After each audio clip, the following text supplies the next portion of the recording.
The coffee is bad, and you drink it anyway.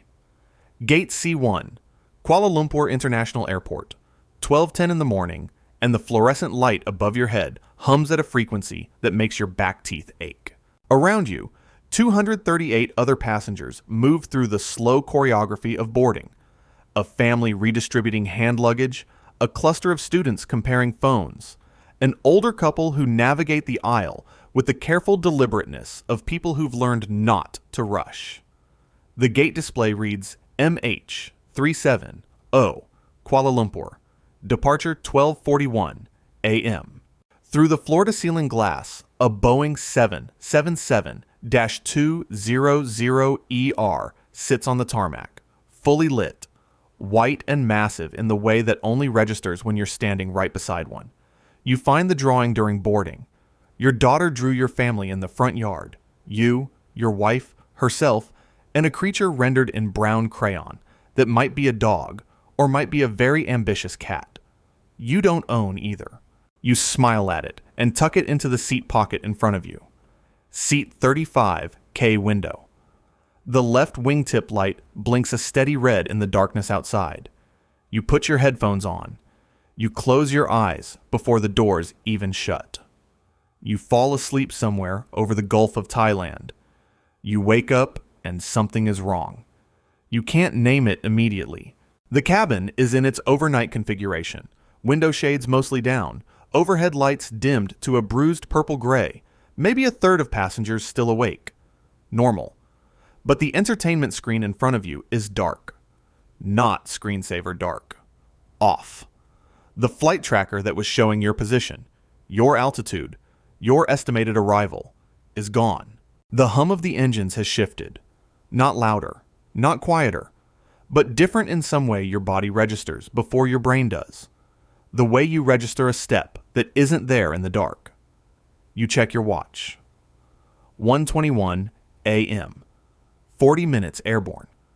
You should be somewhere over the South China Sea, coasting northeast toward Beijing, on a heading that would eventually put Vietnamese airspace beneath you. You tell yourself it's a system reboot. You've seen screens flicker on planes before. You put your headphones back on. You close your eyes. You choose, as any reasonable person would, to trust the machine. 20 minutes pass, and the screen stays dark. A flight attendant moves through the aisle, unhurried, deliberate, the practiced calm of someone executing a specific kind of composure. When you catch her eye and gesture at the dead screen, her smile arrives too fast. She says they're aware of the technical issue, and it should resolve shortly. You nod.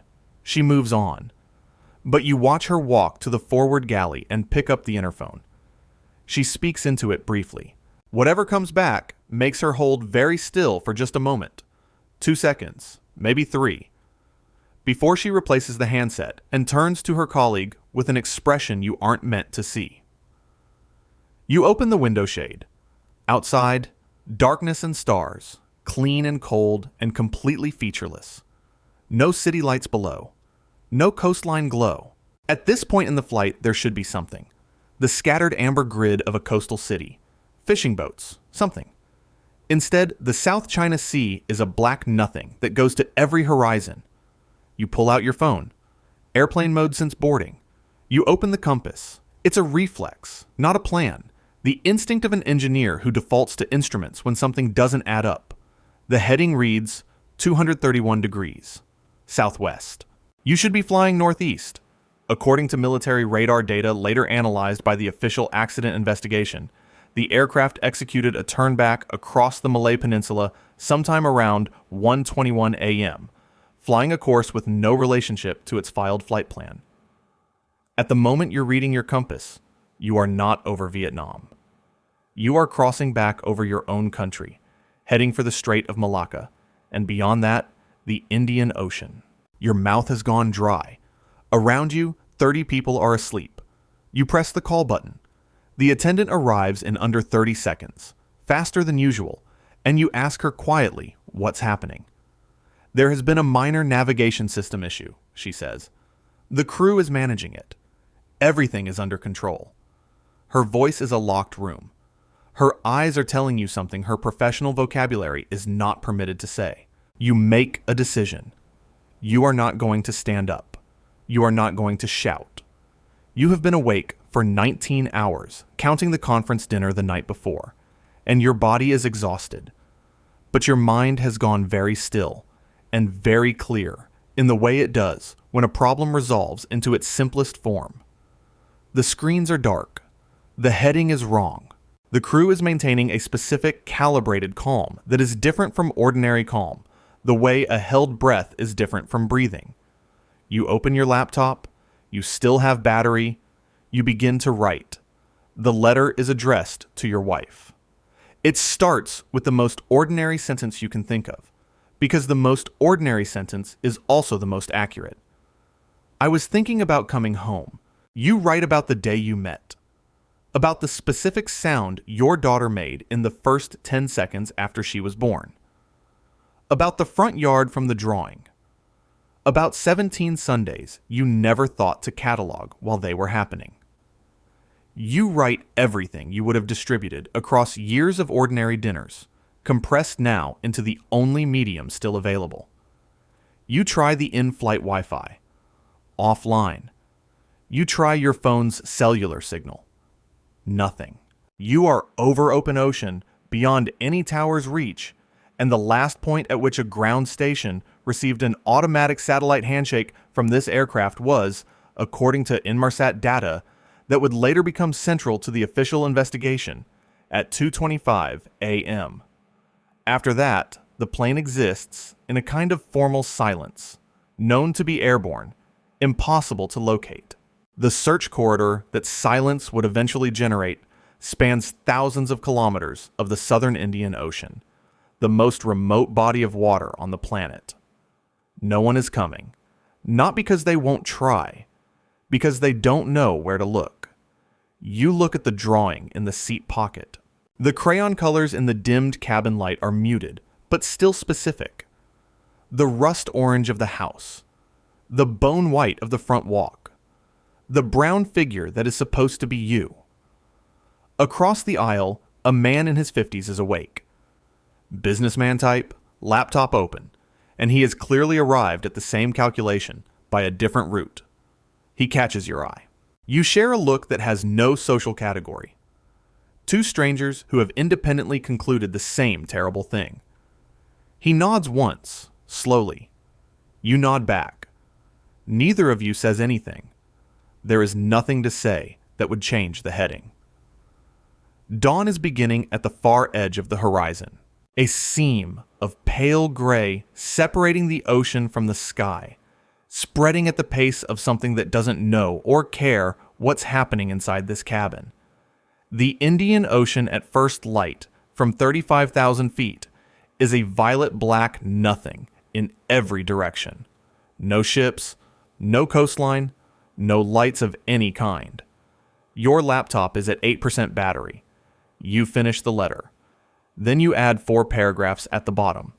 Everything you observed. The time the screens went dark. The compass reading. The flight attendant's face when she put down the interphone. The heading. The absence of lights below the wing. You address it clearly. You add a subject line.